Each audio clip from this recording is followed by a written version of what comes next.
Et leur dévouement est un pilier essentiel à la formation d'une jeunesse lucide, compétente et responsable. Mais je voudrais aussi également rendre hommage aux parents haïtiens qui souvent, au prix de grands sacrifices, continuent à soutenir l'éducation de leurs enfants. Leur détermination est une force, un acte quotidien de foi dans l'avenir. Mais malheureusement, cette année, nous allons fêter le Jour national de l'enfant dans un contexte dramatique. Des quartiers entiers vidés par la violence, des écoles, des universités fermées, occupées et détruites, des enfants séparés de leurs familles, exposés aux abus et à toutes sortes de vulnérabilités. Et c'est dans ce contexte que nous sommes ici, aujourd'hui, pour réfléchir, pour résister, pour agir et espérer. Agir parce que nous avons un devoir.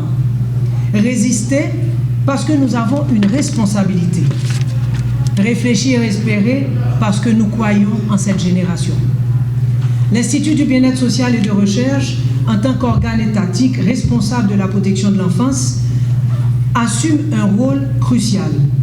À ce titre, toutes les organisations, institutions et acteurs œuvrant dans la protection de l'enfance ont le devoir légal et moral de travailler en concertation avec l'Institut du bien-être social et de recherche, afin de garantir une action cohérente, efficace et respectueuse des droits de l'enfant.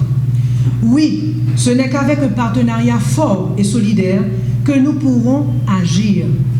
Et ce partenariat devrait reposer sur une vision partagée, l'intérêt supérieur de l'enfant comme socle de toutes nos politiques et de toutes nos interventions. Le thème que nous avons retenu cette année est porteur de sens. La sécurité de l'enfant, action sociale solidaire pour la refondation d'Haïti. Timoun en sécurité, c'est fondation pour la paix et reconstruction dans tête ensemble. Ce thème n'est pas un slogan, c'est une feuille de route. Et c'est avec vous présents dans cette salle que nous voulons parler, dialoguer, partager et aussi passer des messages. Chers étudiants, vous représentez l'intelligence en formation, les professionnels de demain. Votre engagement ne commence pas une fois diplômé. Il commence dans vos pensées, vos choix, vos actions de chaque jour, vos prises de parole et vos solidarités. Soyez des observateurs critiques, mais des acteurs engagés. Impliquez-vous dans vos communautés, dans les mouvements sociaux, dans l'éducation aux droits humains. Faites entendre votre voix et protégez celle des enfants. Pour l'IBERS, vous êtes appelés à former une génération sentinelle. Sentinelle, pourquoi? Une génération consciente, formée, enracinée dans des valeurs de justice et d'humanité. De plus, je sais que beaucoup d'entre vous sont dans le domaine du journalisme. D'ailleurs, nous avons des journalistes avec nous. Et je dis que c'est une voix, au fond, qui est un amplificateur de la réalité. Et pourquoi je le dis? C'est parce que vos mots, vos images, vos silences même façonnent la perception et influencent l'action. Quand vous parlez d'un enfant disparu, vous parlez d'une école détruite, vous parlez d'une famille de déplacés, vous faites plus qu'informer. Vous rendez visible l'injustice.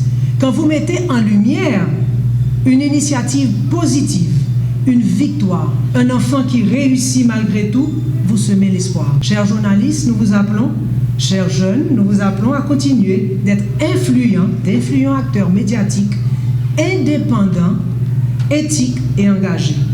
L'enfance haïtienne a besoin de votre regard et de votre voix. Quant à ceux d'entre vous qui font partie des organisations des droits humains, on peut dire que vous êtes sur la ligne de front. Pourquoi? Parce que vous documentez, vous dénoncez et vous protégez. Dans des conditions souvent dangereuses. Vous êtes la mémoire des infractions et aussi la force de proposition. Alors nous vous encourageons à continuer votre travail courageux, mais surtout renforcer les synergies entre les jeunes, les médias, les communautés, les institutions, les organisations pour un meilleur travail. La protection de l'enfant n'est pas l'affaire d'un seul ministère, ni d'une seule organisation. C'est un devoir collectif, un engagement intergénérationnel, intersectoriel. Et c'est pourquoi, qu'en prélude au Jour national de l'enfant, Libers lance un appel fort pour un meilleur accompagnement des familles et des jeunes, pour des espaces sûrs pour les enfants, y compris dans les zones sensibles, pour un soutien accru aux institutions engagées dans la protection de l'enfance, et surtout pour une union des forces vives de ce pays. Jeunes, médias, société civile, institutions, corps professoral, tous, corps religieux, tout le monde. Ces recommandations que nous promouvons, ces enfants que nous protégeons, c'est l'Haïti que nous sauvons demain. Donc, chers jeunes, chers acteurs de la protection, chers membres de la société civile, chers corps professoral, chers journalistes, ne laissons pas cette situation décider de l'avenir de nos enfants. Que notre solidarité devienne action, notre engagement, espoir. Soyez cette génération sentinelle, libre, éduquée et digne. Nous avons confiance en vous. Really post, don't you?